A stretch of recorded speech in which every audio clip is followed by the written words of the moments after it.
Welcome. Some of you may recognize this window. It used to be in the manse before they tore it down and before they put the youth building up.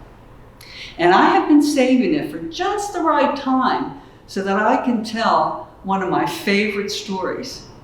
Now, the story today is a fun story. But it's also a story that makes you think. It's called The Nosy Neighbor. There once was a nosy woman.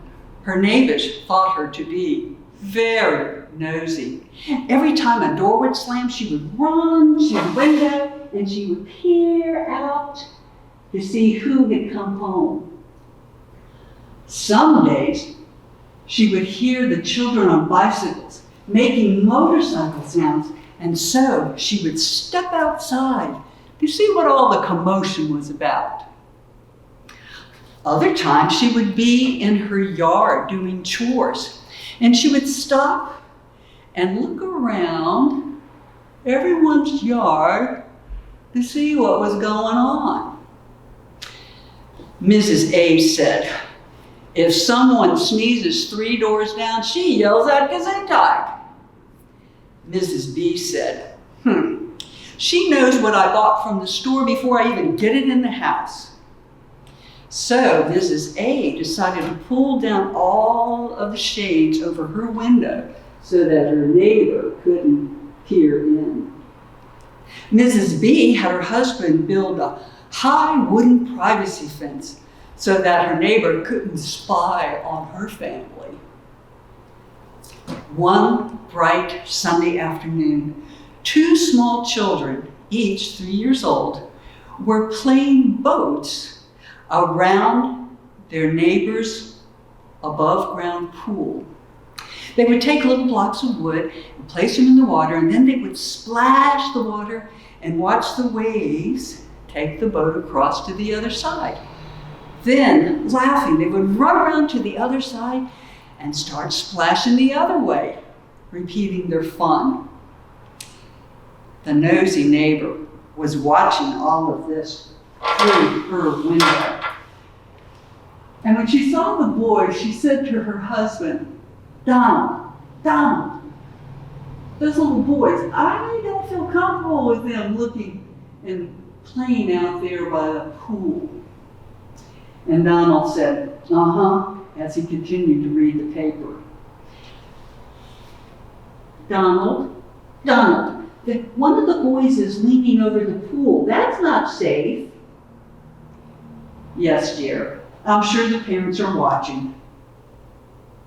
Donald, I can only see one boy down there splashing in the pool. Go see if they're okay. "In a minute, dear." "No, now." With that, Donald got up, hearing the panic in his wife's voice.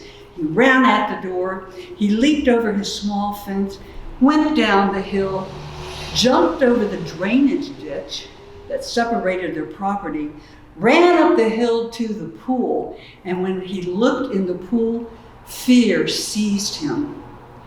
Face down, a small body was lying still on top of the water.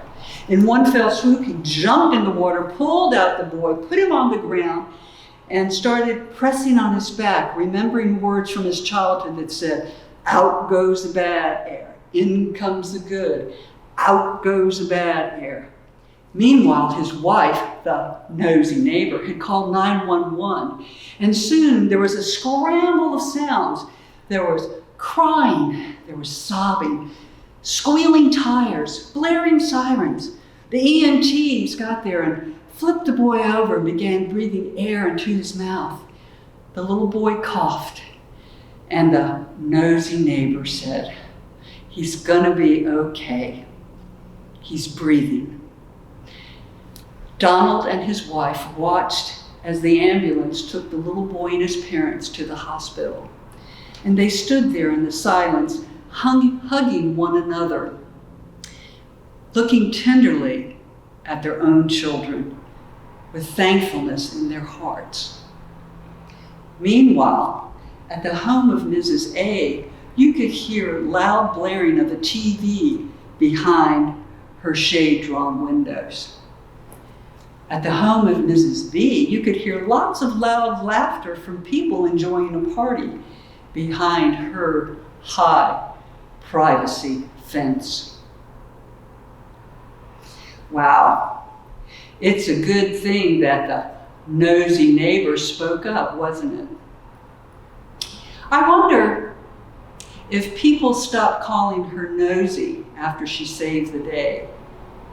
I wonder if they described her with other words, like maybe guardian, or protector, or maybe even hero. What words would you use to describe the woman? I wonder too, if you have ever spoken up to help someone else.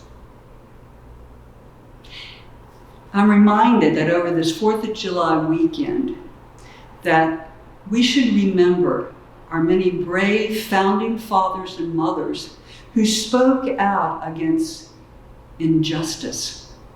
And they were even willing to risk their own lives to fight for our freedom. It's a good thing to remember, and it's a great day to celebrate their sacrifices. Happy 4th of July.